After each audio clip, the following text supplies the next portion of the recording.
Pada video kali ini kita bahas mengenai topik bahasan lanjutan seputar mata kuliah logika matematika. Topik apa yang akan kita bahas pada video kali ini?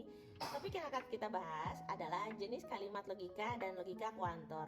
Loh, seputar apa ini? Apakah masih ada kaitannya seperti video sebelumnya seputar tabel kebenaran logika proporsional?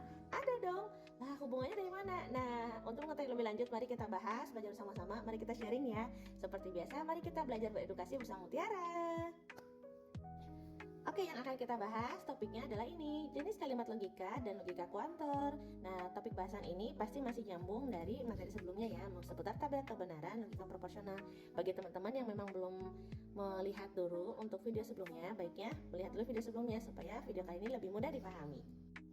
Nah, sebelumnya mari kita bahas mengenai kalimat logika berdasarkan strukturnya. Seperti yang kita sudah bahas bahwa untuk logika proporsional itu ada dua jenis ya. Ada yang namanya atomik dan majemuk, atau kita sebut juga dengan proporsi atomik dan proporsi majemuk. Untuk proporsi atomik adalah kalimat tunggal yang tidak bisa diuraikan lagi. Misalnya 2 adalah bilangan genap. Itu merupakan pernyataan yang benar ya. Dan 5 adalah bilangan genap. Nah, itu salah. Berarti untuk proporsi atomik ini satu kalimat dan bisa diidentifikasi benar atau salahnya. Untuk proporsi majemuk adalah kalimat yang terbentuk dari proporsi atomik dengan operator logika, seperti 5 operator logika yang sudah kita bahas pada video sebelumnya seperti negasi, konjungsi, disjungsi, implikasi, dan biimplikasi. Kalimat logika berdasarkan nilai kebenaran. Nilai kebenaran yang dimaksud adalah dari hasil pembuatan tabel kebenaran yang kemarin ya. Nah, ada 3 jenis. Yang pertama ada namanya tautologi, yang kedua kontradiksi, dan ketiga adalah kontingensi. Untuk tautologi itu hasilnya selalu benar atau hasil akhir pada tabel kebenarannya dia selalu benar. BBBB gitu ya. Nah, contohnya adalah P disjungsi negasi P. Kalau kontradiksi hasilnya selalu salah atau hasil akhirnya itu S gitu ya, semuanya S. Contohnya misalnya P konjungsi negasi P.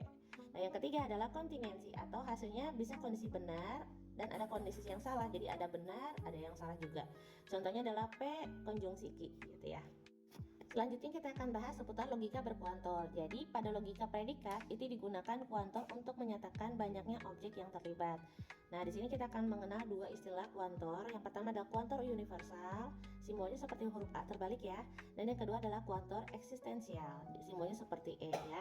Untuk kuantor universal menyatakan untuk semua ya. Contohnya kuantor universal di mana di sini ada dalam kurungnya ada X, ada simbol lebih dari 0, ada simbol juga implikasi X pangkat 2 lebih besar 0 dan kurung tutup. Ini kita baca artinya, karena kuantor universal itu artinya adalah untuk semua, maka kita bacanya seperti apa untuk notasi logika di atas?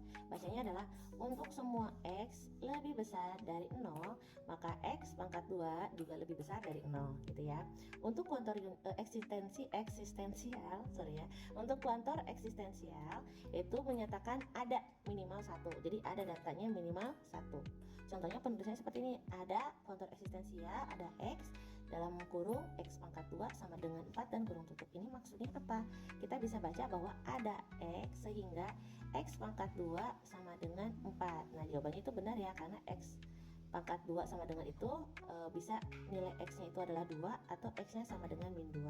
Karena 2 pangkat 2 4, min 2 pangkat 2 itu sama dengan juga dengan aturan nilai kebenaran kuantor. Untuk yang universal ini bisa kita lihat adalah universal X, mana di sini adalah PX, artinya dia bisa bernilai benar jika semua anggota domain memenuhi PX. Jadi nilainya harus semua memenuhi kriterianya, atau nilainya bisa jadi salah bila mana ada minimal 1 yang tidak memenuhi. Jadi minimal semua jawabannya itu harus seragam. Nah, untuk yang kedua adalah eksistensial dari PX itu bisa bernilai benar jika ada minimal 1 anggota domain yang memenuhi PX, dan salah jika tidak ada sama sekali yang memenuhi. Jadi memang harus ada yang memenuhi minimal 1, tapi juga nggak boleh semuanya salah gitu ya. Oke, mungkin segitu aja bahasan yang bisa saya bahas pada video kali ini. Untuk contoh soalnya akan saya bahas pada video terpisah karena durasinya nggak cukup. Mudah-mudahan bisa dipahami. Nanti bila mana ada yang kurang dimengerti, boleh tanyakan pertanyaan kalian dan masukkan di kolom komentar. Itu aja yang paling, semoga semangat terus belajarnya. Dan jangan lupa untuk terus berlatih, karena namanya matematika harus terus berlatih agar lebih paham. Itu aja, sampai jumpa di video selanjutnya. Bye-bye, salam edukasi.